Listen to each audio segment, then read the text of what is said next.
Ibu itu menurut saya bisa membantu saya dalam hal ini karena dari beberapa pengalaman Ibu mungkin Ibu bisa ceritakan nanti dengan memberikan saya solusi terhadap permasalahan yang saya alami. Ya Bu, yang pertama boleh Raya Ibu perkenalkan diri dulu. Oh iya, boleh. Saya silakan kepada Ibu. Selamat sore semuanya. Ya. Perkenalkan, nama saya Mega Yati. Saya mengajar di SD Bhinneka.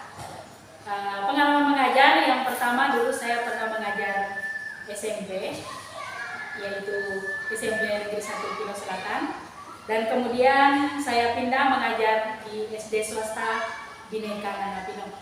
Ya, Bu. Ya, itulah sekian perkenalan singkat dari saya. Iya, jadi ini topiknya wawancara ini tentang permasalahan yang ada di sekolah saya, Bu. Jadi saya berharap Ibu bisa membantu saya dalam menyelesaikan permasalahan ini. Jadi untuk langsung aja ya, Bu. Ya. Untuk pertanyaan pertama, ini kan sudah saya identifikasi ya dari tugas-tugas kami selama mengikuti PBG dan disuruh untuk mencari 2 solusi dari permasalahan yang sudah saya temukan.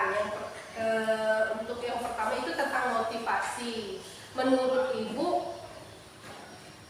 bagaimana pengalaman Ibu itu selama menjadi seorang guru dalam mengajar? Bagaimana Bu menurut Ibu pengalaman Ibu selama mengajar? Iya, pengalaman saya yang pertama karena saya sudah mengajar sudah cukup lama, sedikit banyak pastinya sudah mempunyai pengalaman dalam mengajar. Iya. Nah, bahkan sering dalam saya mengajar itu mengalami berbagai masalah. Iya. Nah, dalam menyelesaikan masalah-masalah yang dialami siswa itu, seperti misalnya itu hasil belajarnya itu rendah, kurang biasanya. Kemudian motivasi belajarnya juga kurang. Kemudian selain itu kalau datang ke sekolah mungkin hanya pengen ketemu teman atau bermain, jadi begitulah kira-kira. Berarti itu seperti motivasi ya Bu, yang kurang ya Bu. Iya. Nah itu sama Bu, sama permasalahan yang saya alami, tapi saya lebih menekannya kepada motivasinya karena di kelas tuh anak-anak kan kalau sudah datang sekolah kadang sukanya motivasinya tuh bermain bukan untuk belajar. Nah dari masalah yang sama ini saya ingin menanyakan, jadi Ibu di sekolah saya sampai sekarang tuh masih belum bisa saya pecahkan. Jadi motivasi belajar siswa di kelas saya masih rendah, seperti malas, mengerjakan PR, kalau belajar suka ngantuk. Nah, kira-kira dari masalah ini Ibu ada solusi tidak untuk menyelesaikannya, untuk mengatasi masalah ini? Kira-kira apa solusinya Bu?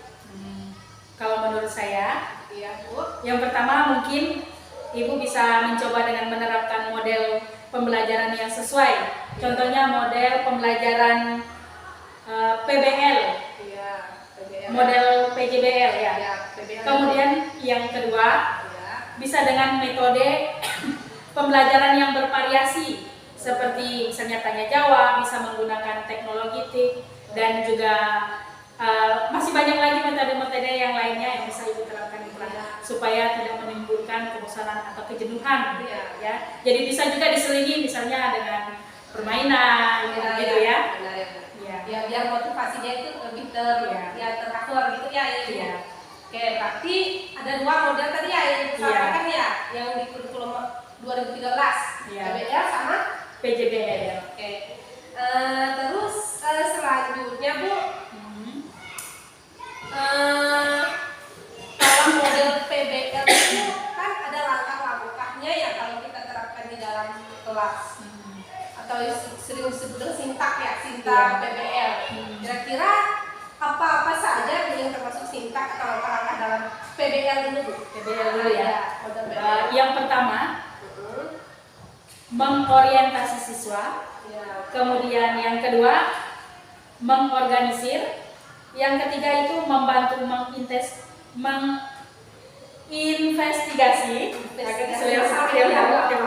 Yang keempat, bisa dengan presentasi hasil.